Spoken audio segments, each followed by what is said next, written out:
The morning sunlight drifted in through the thin curtains, soft and golden, brushing across the old wooden table. I had polished that table more times than I could count, with the same slow circles, the same steady care. It had seen birthdays, Thanksgiving dinners, and Sunday suppers. It had seen laughter, cheers, and quiet evenings when the only sound was the ticking of the kitchen clock. That day, it was set for another family meal. My daughter, Elaine, was hosting. She had asked me to come early, though the words felt more like a command than an invitation.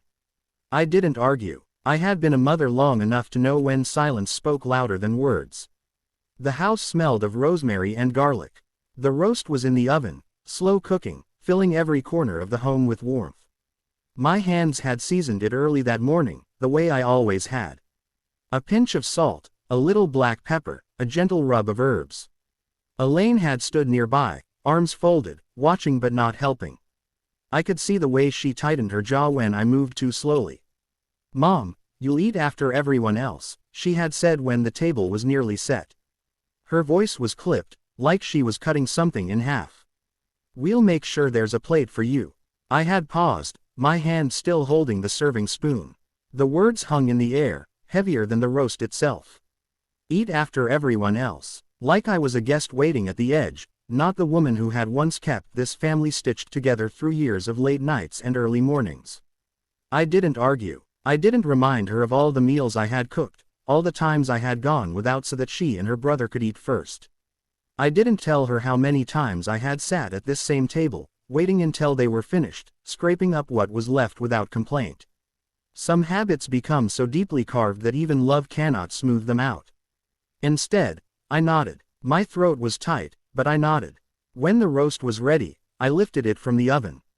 The aroma filled the kitchen, rich, tender, familiar. My hands trembled slightly as I carried it to the counter.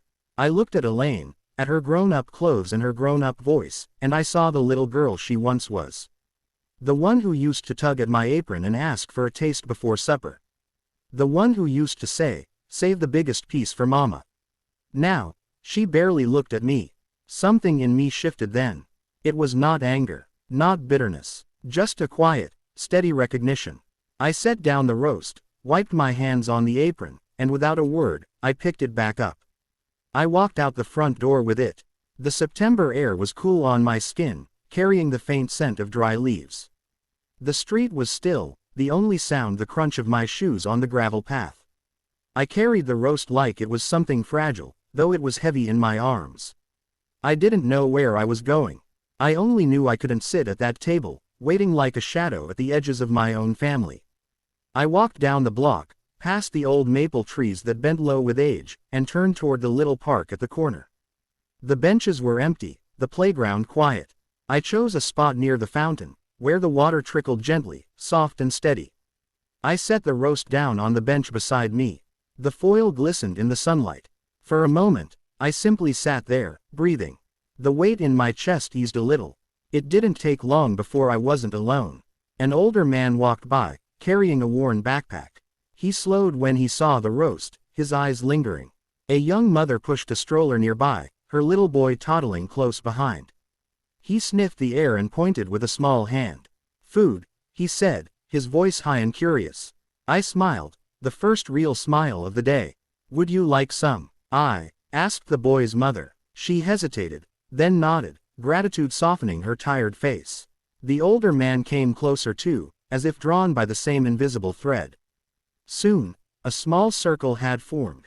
A couple of teenagers with hungry eyes, a woman from the next block who often walked alone, and a man who looked like he hadn't had a warm meal in days.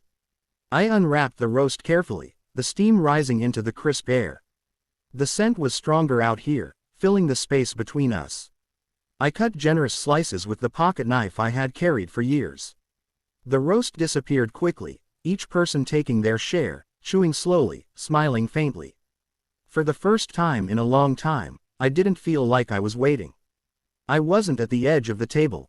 I was right at the center. One of the teenagers looked at me after swallowing his piece. "Ma'am, this is the best thing I've eaten in a while." "Did you make it?" "Yes," I said simply. He nodded, respectful, almost reverent. The fountain splashed gently, the afternoon sun warmed the pavement, and for a little while, it felt like a feast.